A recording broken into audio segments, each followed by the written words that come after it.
everybody. Welcome to Disabilities Redefined with Dr. Truett Wagner. I am yours truly, Dr. Wagner, and as always, very, very happy to be here. Tonight, as we wind up our summer season, we have a superstar with us.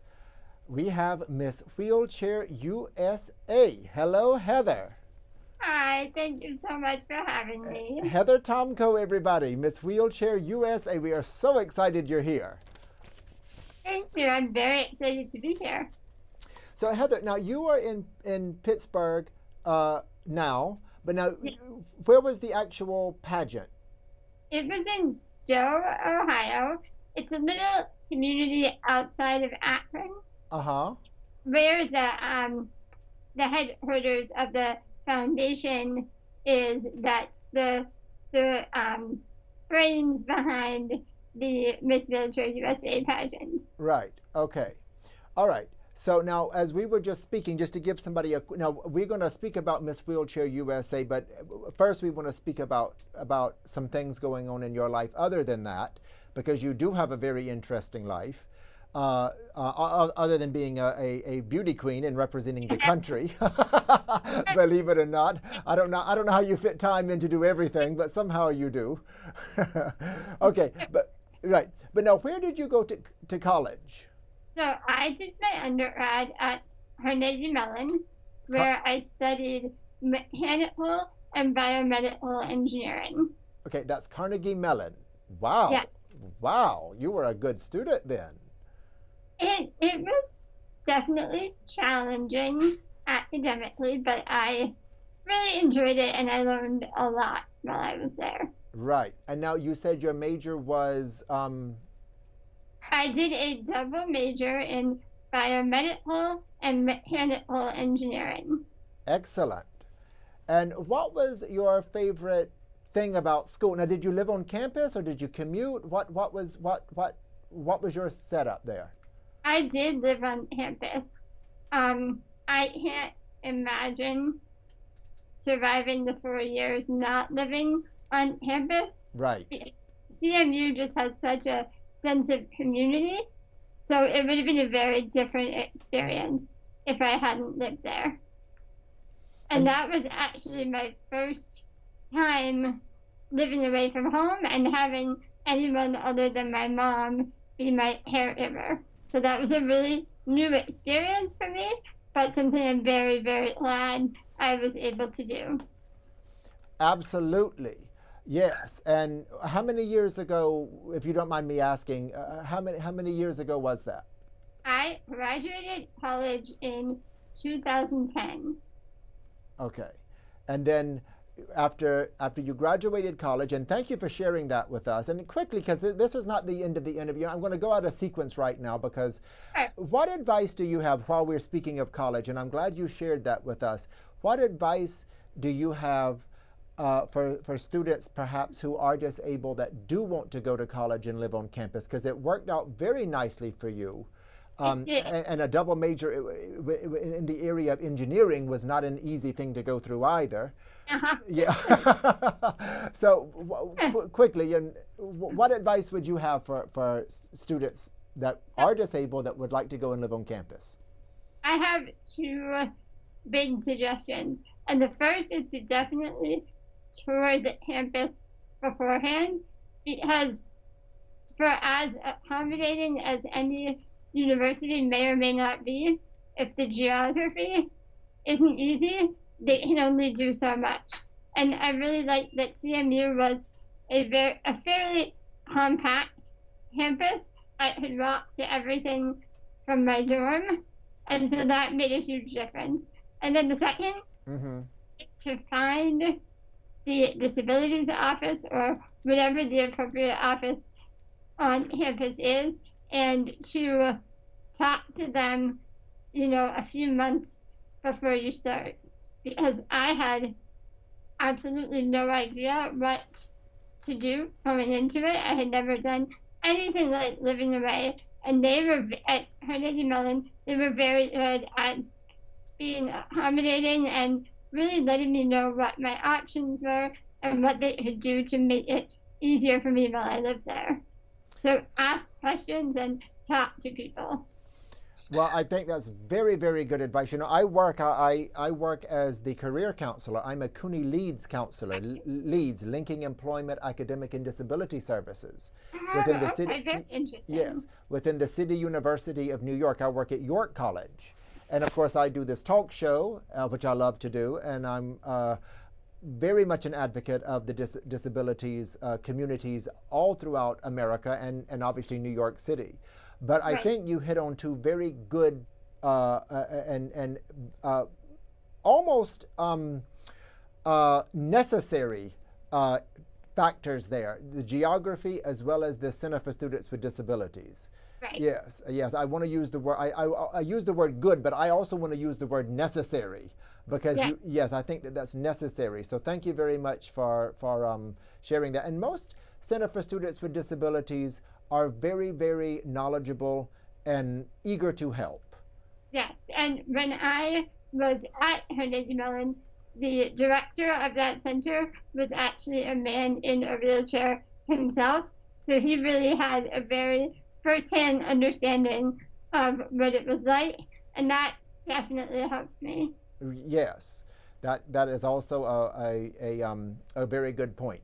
And you know, Carnegie Mellon University has a lot of very famous people, graduates. Yeah. Now including Miss Wheelchair USA. So we can add you to the list there. So speaking of Miss Wheelchair USA, was there a deciding moment that you know, because I understand now when you graduated from school, you got into research. So you are a researcher right now, right? Yes, correct. Okay, and what areas are you researching? So I work in public health research, and the specific vary. I've done a randomized control trial that looked at default options in advanced directives. I do a lot of cost effectiveness analyses and decision analysis, and then I've helped out with the very basics of some simulation modeling. Okay. All right. So that is fascinating to me. It might as well have been in Russian because I know a lot of technical terms. Right. You know, I'm lucky because I am a social scientist. So yes, I've always studied psychology, sociology, and I actually, along with counseling, I teach Psych 101, Psych 102, incoming freshmen.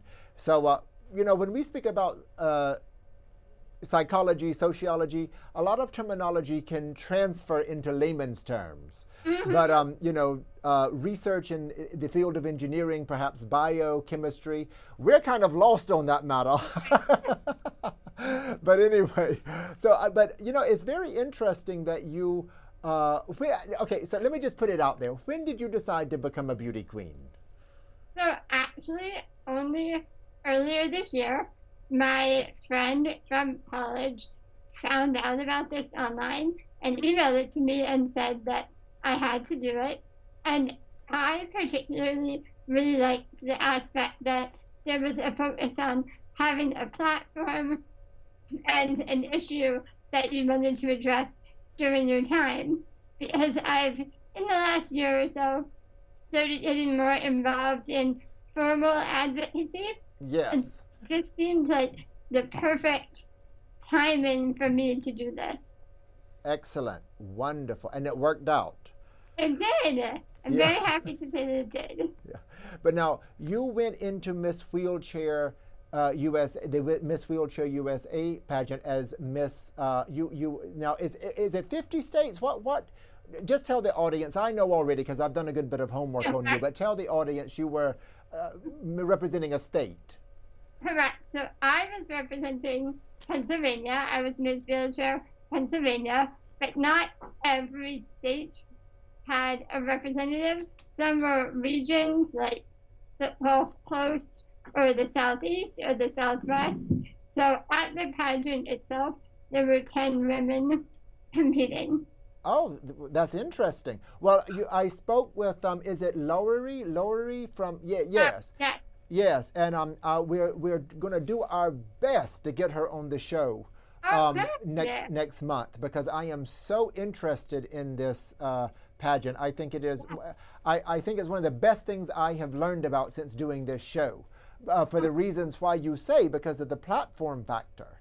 It is such a positive platform, and you know, I've met you on Instagram 4 or 5 months ago, and we were rooting for you. I would be at a dinner party, and I would be like, "Oh, Heather just posted da da da."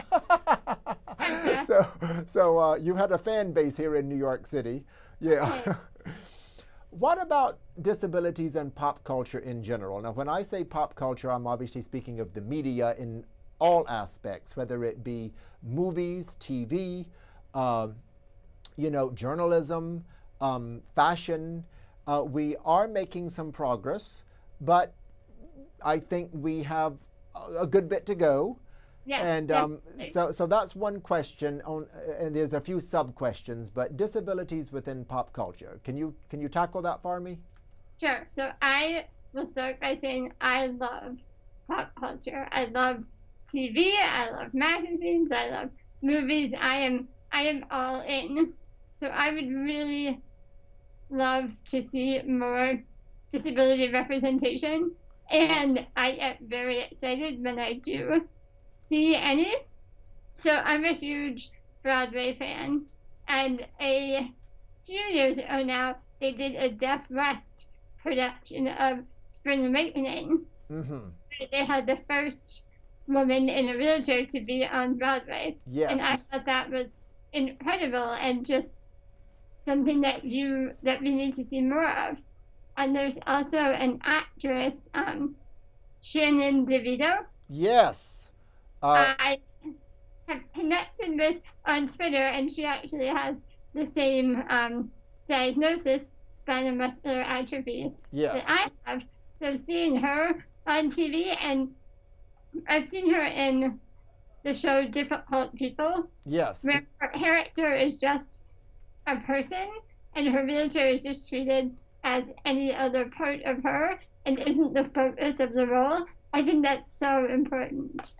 Yes, we actually, I actually met Shannon a few times myself. We're not in touch with each other, although I would like to see more of her, and I would definitely love to have her on the show. We just haven't made it work as of yet, but I'm sure she'll you know, I'm sure with a proper invitation she would probably come on, because she's a strong advocate, super talented, very pretty, very smart, and got everything going for her. So we really do appreciate people like Shannon, and also she does comedy, as you know. Yes, so I've actually followed her comedy career as well.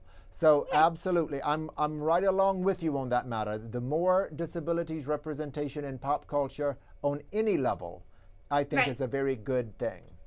Yeah. Now, what about social media? I think social media, and you just brought up something with, for example, you and Shannon connecting. Now, Shannon has a certain amount of recognition, you know, and so do you.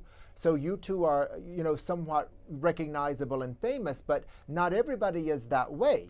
So in that respect, you know, social media as a platform for connection, for exposure, you know, can you give us your opinion on that? So I think social media is huge for the disability community in helping us take part in conversations that we might not otherwise be invited to. Yes. Because it's very easy to be vocal on social media, and it's also great to be connected to other people with disabilities who might also be advocates, and to be able to find friends and make connections that way, even though you might be separated geographically by quite a bit.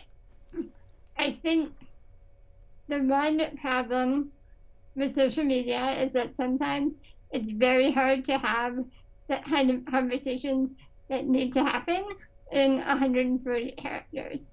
And we can get into, so I've been talking a lot about the straw ban, banning plastic straws on social media, and it can get very contentious. Yes. And that is the issue with a very limited space to explain yourself. Right. Yes, you know what? You hit on a point that I've never thought about. Due to the limitation of characters, there would be a limit to your argument, and which, yes, that might not be a good thing. Yes.